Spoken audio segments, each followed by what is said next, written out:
हर हर महादेव सभी को। छठ पूजा एक प्राचीन महोत्सव है जिसे दिवाली के बाद छठे दिन मनाया जाता है। छठ पूजा को सूर्य छठ या डाला छठ के नाम से भी संबोधित किया जाता है। छठ पूजा को बिहार, झारखंड, पूर्वी उत्तर प्रदेश, मध्य प्रदेश, छत्तीसगढ़ समेत देश के विभिन्न महानगरों में मनाया जाता है। वैसे तो लोग उगते हुए सूर्य को प्रणाम करते हैं, लेकिन छठ पूजा एक ऐसा अनोखा पर्व है जिसकी शुरुआत डूबते हुए सूर्य की आराधना से होती है। शब्द छठ संक्षेप शब्द षष्ठी से आता है जिसका अर्थ छह है। इसीलिए यह त्योहार चंद्रमा के आरोही चरण के छठे दिन कार्तिक महीने के शुक्ल पक्ष पर मनाया जाता है। कार्तिक महीने की चतुर्थी से शुरू होकर सप्तमी तक मनाया जाने वाला यह पर्व 4 दिनों तक चलता है।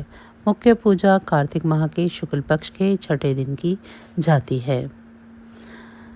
घर परिवार की सुख समृद्धि और आरोग्यता के लिए छठ पूजा का व्रत जुड़ा हुआ है।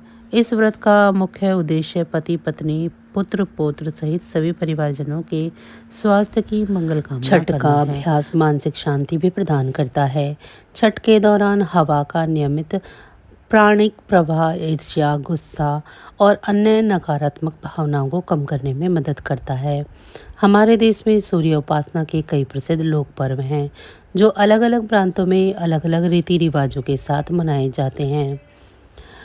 अन्य विदेशी द्वीपों में भी भारतीय मूल के निवासी छठ पर्व को बड़ी आस्था और धूमधाम के साथ मनाते हैं। यह उत्सव सूर्य के प्रति कृतज्ञता दर्शाने का दिन है। सूर्य हमारे जीवन का अभिन्न अंग है। हमारे अस्तित्व का आधार ही सूर्य है। इसमें सूरज को अर्घ्य देना यानी सूरज को देखना आवश्यक है और यह सिर्फ सुबह या शाम के वक्त किया जा सकता है। अब सवाल उठता है कि कब तक सूरज को देखने की आवश्यकता है। आप अपने हाथों में पानी धारण करते हैं और पानी धीरे धीरे उंगलियों से निकलता जाता है जब तक कि सूर्य को देखा जाता है।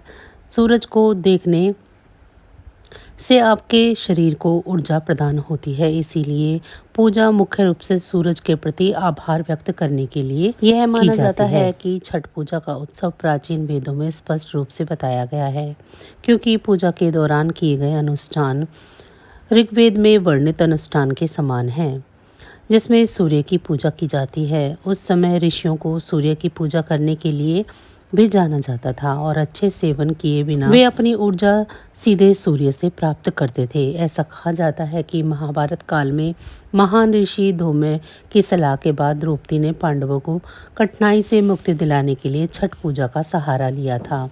इस अनुष्ठान के माध्यम से यह केवल तत्काल समस्याओं को हल करने में सक्षम रही, ऐसा ही नहीं बल्कि बाद में पांडवों ने हस्तिनापुर में अपने राज्य को पुनः प्राप्त किया था। ऐसा कहा जाता है कि कर्ण सूर्य के पुत्र जो कुरुक्षेत्र के महान युद्ध में पांडवों के खिलाफ लड़े थे, उन्होंने भी छठ का अनुष्ठान किया था। पूजा का एक अन्य महत्व भगवान राम की कहानी से भी जुड़ा है। प्राचीन ग्रंथों के अनुसार राम और उनकी पत्नी सीता ने उपवास किया था और 14 साल निर्वासन के बाद शुक्ल पक्ष की कार्तिक महीने में सूर्य देव की प्रार्थना की थी। तब से छठ पूजा एक महत्वपूर्ण और पारंपरिक हिंदू उत्सव बन गया, जिसे हर साल उत्सव के रूप में मनाया जाता है। लोकप्रिय विश्वास यह भी है कि सूर्य भगवान की पूजा कुष्ठ रोग जैसी बीमारियों को भी समाप्त करती है और परिवार की दीर्घायु और समृद्धि सुनिश्चित करती है। यह सख्त अनुशासन, शुद्धता और उत्तम सम्मान के साथ की जाती है और एक बार जब एक परिवार छठ पूजा शुरू कर देता है तो उनका कार्य हो जाता है। उनका कर्तव्य हो जाता है कि वे परंपराओं को पीढ़ियों तक पारित करें। छठ पूजा के पहले दिन कार्तिक शुक्ल चतुर्थी नहाय खाए के रूप में मनाया जाता है। सबसे पहले घर की सफाई की जाती है और उसे पवित्र किया जाता है। इसके पश्चात छठवती स्नान कर पवित्र तरीके से बने शुद्ध शाकाहारी भोजन ग्रहण कर व्रत की शुरुआत करते हैं। घर के सभी सदस्य व्रती के भोजन उपरांत ही भोजन ग्रहण करते हैं।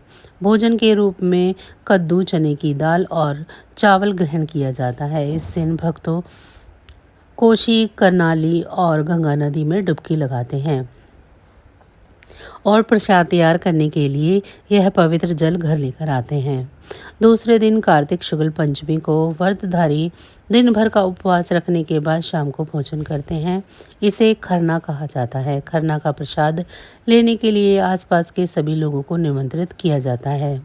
प्रसाद के रूप में मिट्टी के चूल्हे पर गुड़ और चावल की खीर और रोटी बनाई जाती है। इसमें नमक या चीनी का उपयोग नहीं किया जाता है। पूजा के दौरान किसी भी बर्तन का उपयोग नहीं किया जाता है। पूजा करने के लिए केले के पत्तों का प्रयोग होता है। इस दौरान पूरे घर की स्वच्छता का विशेष ध्यान रखना चाहिए। भेंट लेने के बाद वे 36 घंटे बिना पानी के उपवास करते हैं। तीसरे दिन कार्तिक शुक्ल षष्ठी के दिन में मिट्टी के चूल्हे पर छठ प्रसाद बनाया जाता है। प्रसाद के रूप में ठेकुआ, जैसे कुछ क्षेत्रों में टीकरी भी कहते हैं, ठेकुआ के अलावा चावल के लड्डू बनते हैं। इसके अलावा चढ़ावा के रूप में लाया गया लौंग, बड़ी इलायची, पान सुपारी, अगरपाद, गड़ी, छोड़ा, चने, मिठाइयाँ, कच्ची हल्दी, अदरक, केला, नींबू, सिंगाड़ा, सूतनी, मूली एवं नारियल, सिंदूर और कई प्रकार के फल छठ के प्रसाद के रूप में शामिल होते हैं। शाम को पूरी तैयारी और व्यवस्था कर बांस की टोकरी में आधे का सूप सजाया जाता है और व्रती के साथ परिवार और पड़ोस के सारे लोग अस्ताचलगामी सूर्य को अर्घ्य देने घाट की ओर चल पड़ते हैं। सभी छठ व्रत एक पवित्र नदी या तालाब के किनारे इकट्ठा होकर सामूहिक रूप से स्त्रियां छठ के गीत गाती हैं। इसके बाद अर्घ्य दान संपन्न करती हैं। सूर्य को जल का अर्घ्य दिया जाता है और छठी मैया के प्रसाद भरे सूप को पूजा की जाती है से पूजा की जाती है। इस दौरान कुछ घंटों के लिए मेले का दृश्य बन जाता है। सूर्यास्त के बाद सारा सामान लेकर सोहर गाते हुए सभी लोग घर आ जाते हैं और अपने घर के आंगन में एक और पूजा की प्रक्रिया आरंभ कर दी जाती है, जिसे कोशी कहते हैं। यह पूजा किसी मन्नत के पूर्ण हो जाने पर या कोई घर में शुभ कार्य होने पर की जाती है। इसमें 7 गन्ने नए कपड़े से बांधकर एक छत्र बनाया जाता है, जिसमें मिट्टी का कलश या हाथी रखकर उसमें दीप जलाया जाता है और उसके चारों तरफ प्रसाद रखे जाते हैं। सभी स्त्रियां एकजुट होकर कोशी के गीत गाती हैं और छठी मैया का धन्यवाद करती हैं। चौथे दिन कार्तिक शुक्ल सप्तमी की सुबह उदयमान सूर्य को अर्घ्य दिया जाता है। व्रती इसी जगह पुनः इकट्ठा होती हैं जहां उन्होंने शाम को अर्घ्य दिया था। कोशी की प्रक्रिया यहाँ भी की जाती है। इसके बाद पुनः पिछले शाम की प्रक्रिया की पुनरावृत्ति होती है। इसके बाद व्रती कच्चे दूध से उगते हुए सूर्य को अर्घ्य देते हैं।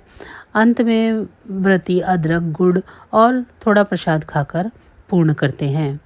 मुख्य उत्सव छठ के तीसरे दिन पर मनाया जाता है, जब सूर्यदेव की आराधना, सूर्य नमस्कार और फल से की जाती है।